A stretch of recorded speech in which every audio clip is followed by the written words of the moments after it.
বর্ষার মৌসুমে মেঘ বৃষ্টি, আকাশ ছেয়ে ফেলে মেঘেরা। এই গ্রামে বৃষ্টি আসে যখন তখন, যেখানে যা কিছু আছে সবকিছুই ভিজতে হয় এই বৃষ্টিতে। কিন্তু ভিজতে নারাজ ঘরে পালা মোরগ মুরগি, টিনের চালে টাপড় টুপড় ছন্দ তুলে বৃষ্টি পড়ে মাটিতে। যখন বৃষ্টি নামে তখন যেন প্রকৃতি নতুন করে সেজে ওঠে। বৃষ্টি যেন কৃষকের জন্য আশীর্বাদ, তেমনি শিশুদের খেলার আনন্দ থেকে শুরু করে বড়দের কপির কাপে বসে যেন স্মৃতিচারণ করে। আসসালামু আলাইকুম, আশা করি সবাই ভালো আছেন। আজকের এই বৃষ্টির দিনে একটা সুন্দর একটা ব্লগ আপনাদেরকে উপহার দেব। আপনার সেই ছোট্টবেলার বৃষ্টির দিনগুলোর কথা কি আপনার মনে পড়ে? যখন সকালবেলা আমরা সবাই চাইতাম যদি একটু বৃষ্টি আসুক, একটু বৃষ্টি আসুক। আর বৃষ্টি আসলে কতই না খুশি হতাম যে আমরা স্কুলে যাইতে হইব না, আজকে আমাদের ছুটির দিন। যখনই দেখতাম বৃষ্টির কারণে আমাদের স্কুলের সময়টা চলে গেছে, তখনই কিন্তু ফুটবল নিয়ে বেরিয়ে পড়তাম, বৃষ্টিতে ভিজার জন্য রেডি হয়ে যাইতাম। কিন্তু এখন এমন একটা সময় আইছে, বৃষ্টি আসুক, ঝড় আসুক, তুফান আসুক, কোনো বাধাই আর আমাকে ঘরে আটকে রাখতে পারে না। আমাদের নির্দিষ্ট কর্মস্থলে আমাদের যাইতেই হয়। আর দুদিন ধরে আর এই বৃষ্টির দিনে পরিবেশটা আসলে অনেক সুন্দর লাগতেছে, কিন্তু আমার কাছে ভালো লাগতেছে না, কারণ বৃষ্টির সময় আমি কোথাও বাইরে যেতে পারি না। আর টিনের ঘরে থাকলে আমরা বুঝতে পারি বৃষ্টিটা কতটা জোরে আসতেছে, আর আমরা ওই অনুভবটা পাই। যারা বিল্ডিং ঘর বা ইটের দালানে থাকে তারা কখনোই বুঝতে পারবে না যে এই বৃষ্টিটা কতটা জোরে আসছে আর বৃষ্টির শব্দটা কেমন। আল্লাহ চাইলে সবই পারে। এই কদিন আমাদের সেই লেভেলের গরম ছিল, রোদও ছিল, রাত্রে ঠিক মতন কারেন্ট থাকতে পারতাম না, রাত্রে ঠিক মতন ঘুমাইতে পারতাম না। কিন্তু এখন দেখেন যে 2 দিন ধরে কি বৃষ্টি, বৃষ্টির জন্য বাসার থেকে বাইরে যেতে পারতাছি না। মানে আল্লাহ চাইলে যে কোনো সময় যে কোনো কিছু করতে পারে, যেন যে বৃষ্টিও দিতে পারে, আবার রোদও দিতে পারে, আবার গরমও দিতে পারে, আবার শীতও দিতে পারে। আল্লাহ চাইলে সব কিছুই পারে। এখন বাজে সকাল 11টা, আপনার দেখে মনে হয় যে মাত্র সকাল হয়েছে এরকম মনে হইতেছে, কিন্তু সকাল 11টার সময় আপনি তো মনে করেন যে প্রচুর পরিমাণে রোদ হয়ে যায় আর গরমও শুরু করে দেয়। আর এখন বর্তমানের সকাল 11টা বাজে, আর 11টার সময় পরিবেশটা দেখছেন, ওখান পর্যন্ত আমি ঘরতে বাড়িতে পারতেছি না। মানে শুয়ে থাকতে কতক্ষণ, বেশিক্ষণ শুয়ে থাকলে আবার জানেন কি হয়, শরীর ব্যথা হয়ে যায়।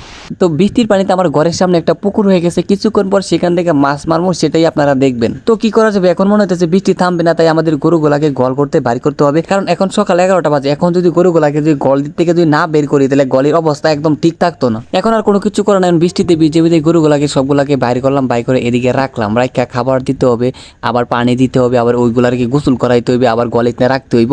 অনেক কাজ ভাই, বৃষ্টির দিন আসলে অনেকটা আমার কাছে প্যারা লাগে বৃষ্টির জন্য। বৃষ্টির পানিতে চারিটা পুরোটাই ভরে গেছে, আর এটাই পরিষ্কার করতেছিলাম। কিন্তু কালকে যখন আমরা গরুগুলাকে ঘাস দিয়েছিলাম, এই ঘাসগুলা খাচ্ছিল না, কিন্তু আজকে অভাবী পয়রা ঠিকই খাইতেছে। পেট যখন ভরা থাকে তখন হাজার কিছু দিলেও খাইতে ইচ্ছা করে না, ওইটা ভালো লাগে না। কিন্তু যখন পেট খালি হয়ে যায় তখন কিন্তু অনেক মানে যেগুলো আমরা খাই না ওইগুলো খাইতে ইচ্ছা করে। এই গরুরও এই দশা হয়েছে, যখন কালকে দিছিলাম তখন একটা ঘাসও খাই নাই, রাখা দিছে, দেখেন না অনেকগুলা গাছ ফালাই দিছি। কিন্তু আজকে অভাবী পয়রা ঠিকই কিন্তু এই গাছগুলারে খাইতেছে।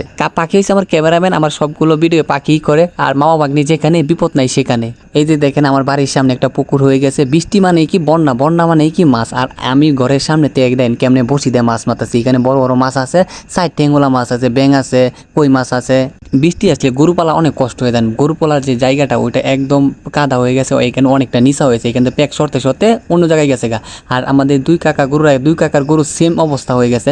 আর বৃষ্টির মধ্যে গরুরা খুব কষ্ট হয়ে যায় সত্যি বলতে। তবে আমরা গরুগুলা যে রাখি সবসময় পরিষ্কার পরিচ্ছন্নতা রাখি। দেখেন আমাদের গলির অবস্থাটা একদম সুন্দর, একদম শুকনা, মানে উঁচা করে বানাইছি, কোনো পানি জমছে না, কোনো প্যাক জমছে না। আর এরকম থাকলে গরু অসুস্থ হয় না আর কি। তো আমাদের কাকাদের গরুগুলা 2 দিন পর পর অসুস্থ হয়ে যায়, কারণ তারা পরিষ্কার পরিচ্ছন্ন করে রাখে না। কিন্তু আমাদের গরুগুলা পরিষ্কার পরিচ্ছন্ন করে রাখি, তাই জন্য আমাদের গরুর অসুস্থ কম হয়, মানে রোগবালাই কম হয় আর কি।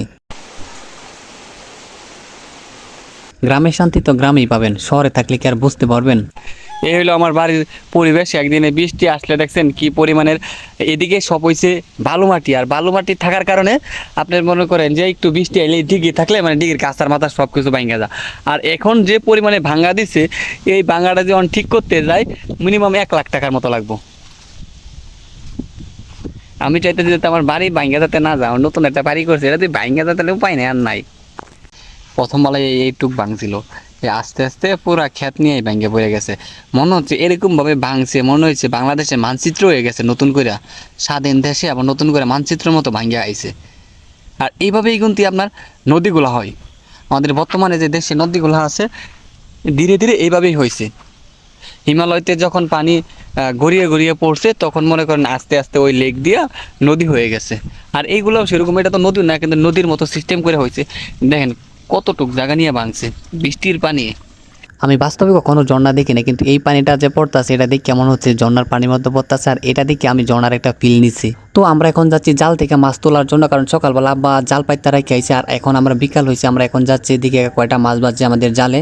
তো জাল তুলতে আসে দিকে আরো অনেক মানুষে বসি দিয়ে মাছ মারতেছে, আর বসি দিয়ে মাছ মারতে আমার অনেক ভালো লাগে। আর এদিকে হৃদয়ে জাল তুলতেছে, দেখা যাচ্ছে কয়টা মাছ বাজছে। হৃদয়ে বলছে যে মাছ কি বাজছে নাকি, হৃদয় বলছে এখনো কোনো মাছের সন্ধান পেলাম না, মাছ দেখতে পারলাম না যে জাল বাজছে। অবশেষে আমরা একটা মাছও পেলাম না। সকালবেলা আব্বা জালটা পাইতে হয়ে গেছে, এখন বাজে বিকাল, কিন্তু এখন পর্যন্ত আসলাম একটা মাছও বাজে নাই। আমাদের কপালে আজকে কোনো মাছ নাই, তাই জাল তুলে নিয়ে চলে যেতেছি বাসায়। বৃষ্টির পানিতে নতুন মাছ, আর বৃষ্টির পানিতে মাছ মারতে আসলে অনেক ভালো লাগে।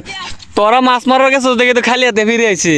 তো অবশেষে আমরা মাছ মারতে পারলাম। তো আমার ছোট ভাই যায় আবার রাত্রে যায় জাল পাইতে আইছিল, এখন বাজে রাতের 11টার দিকে আমরা জাল তুললে আসলাম, দেখি এই যে এই কয়টা মাছ বাজছে। এই যেমন 2টা পাবদা মাছ আছে, 2টা পোনা মাছ বাজছে, 2টা কই মাছে, এরকম আর কি মাছ বাজছে। যাই হোক আমরা ফাইনালি আমরা মিশন সাকসেসফুল হয়েছি।